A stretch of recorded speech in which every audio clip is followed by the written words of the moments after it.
Guys, gagawa tayo ng sarili nating antibiotic kasi for 3 weeks nag-antibiotic na ako pero no effect sa akin yung antibiotic na iniinom ko. So, gagawa ako ng sarili kong gamot. So, honey, isang buong sibuyas, isang buo ng garlic, and then ginger. So, tatrabahuin natin to ngayon. So, ito babalatan ko muna at hihiwain ko sila lahat ng pinong-pinong-pino bago ko siya ilalagay sa honey. And then, lalagyan natin ng isang buong lemon. So, may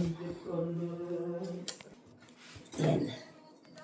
Bali, 5 ingredients lang.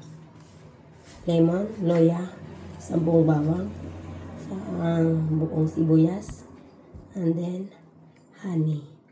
So, papakita ko mamaya sa inyo yung process ko. Everything you use like this, you do it like this. As in pino-pino.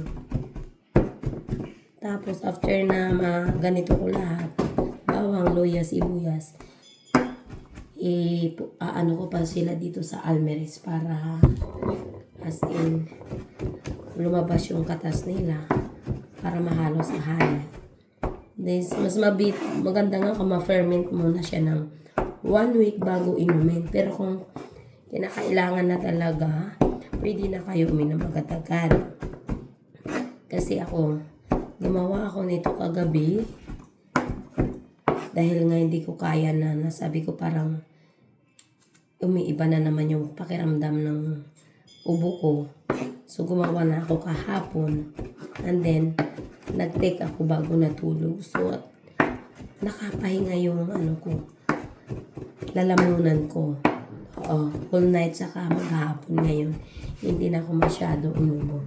So, ang gagawin namin, gagawa ako ng mas marami para hindi lang ako ang iinom everyday. Kasi dapat iinom ka nito sa morning, empty stomach pa lang. Wala ka pang naiinom na kahit na water. Yan. Pinong-pino na siya. Mamaya didikdikon ko siya sa almeres. Tapos isusunod ko na naman tong loya. Ganon din. Kung gaano ka pino ang bawang, ganon din ang luya and then ang onion. Para pag nilagay mo siya sa honey, hindi malalaki. Tapos ito pang huli ko to ilalagay. Panghalaw din. See you mamaya kung paano ko tatrabahuin. Ayun guys. So, pinong-pino na. Pero didikdikin pala natin to sa almeres. Para yung katas talaga lumabas. Kasi kasama yan. Pag iinumin mo yung honey, kasama ito, mga to sa tiyan mo. Sakit?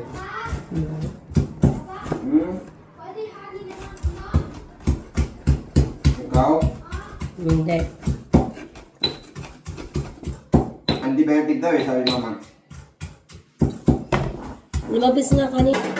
Guys, ito na yung tatlong loya, sibuyas, saka yung bawang na mince ko na. So, ililipat ko siya dito sa almeres. Pupuk-puking ko pa siya. Para pag ininim mo siya with honey, hindi siya yung sa lalamunan mo. Dapat malinis yung inyong yung inyong ganito. Walang tubig dapat para hindi masira yung ginawa nyo medicine. Ano yan? Pagpag mo ulit? Dito kalagay? Ayun na. Where's the pukpuk ko? Yung ganun. Hugas, kung nasaan mo.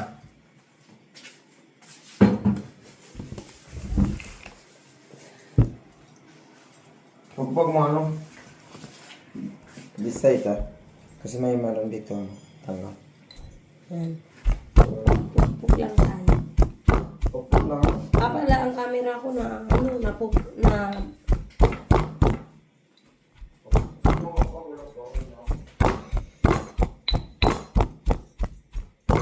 Isang antibiotic ito guys, for sure.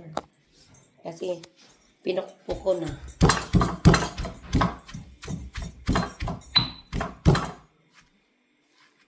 Kasi pag hindi mo po muna, hiwa-hiwain na maliliit ang yung sibuyas ba, at saka yung luya. Wala po stand ng camera. Timpla na tayo ng ating antibiotic.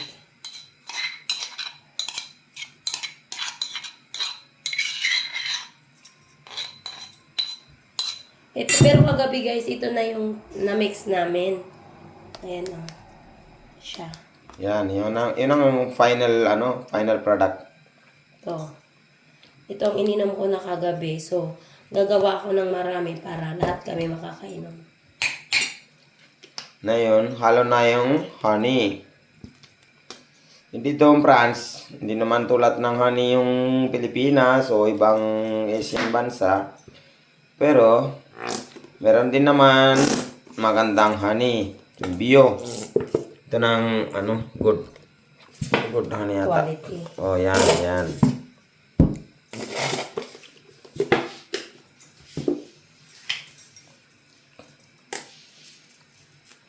Ayan na yung tatlong ingredients na sibuyas, bawang, at luya. Ginger, garlic, and onion.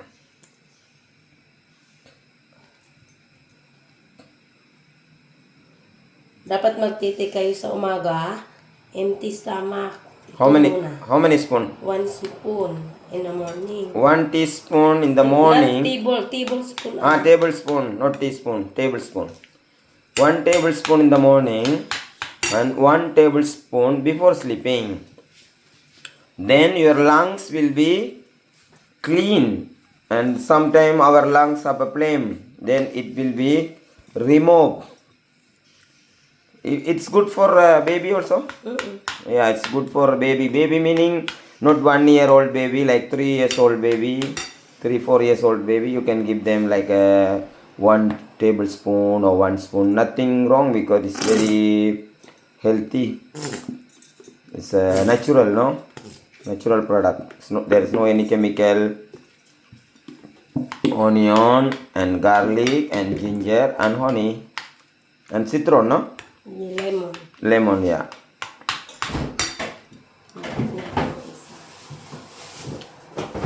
Dahil more, we will add Ano, citron? 1.5 1.5.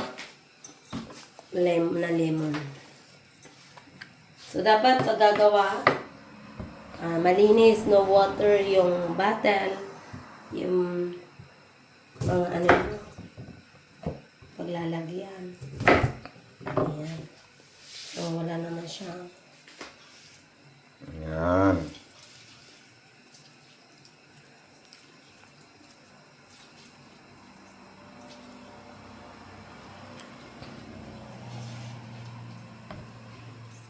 We add 1.5 lang.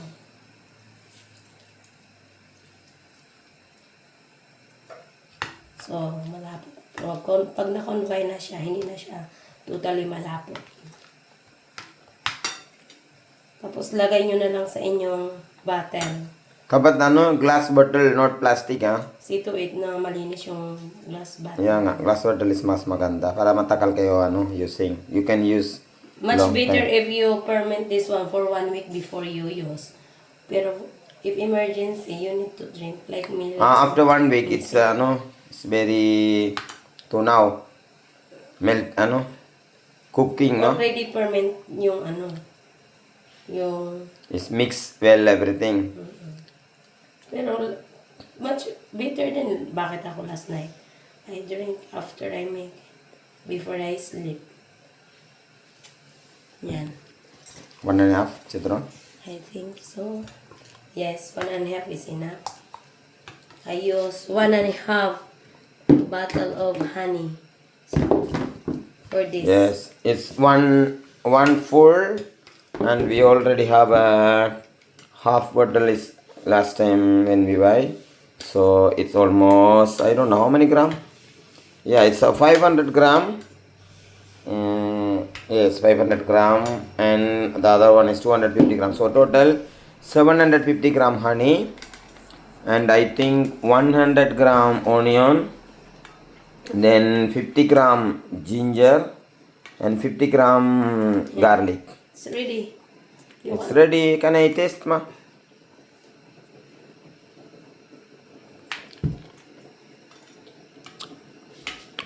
Wow, it's tasty. It's tasty and feel healthy. Yes, it's amazing. Sarap guys.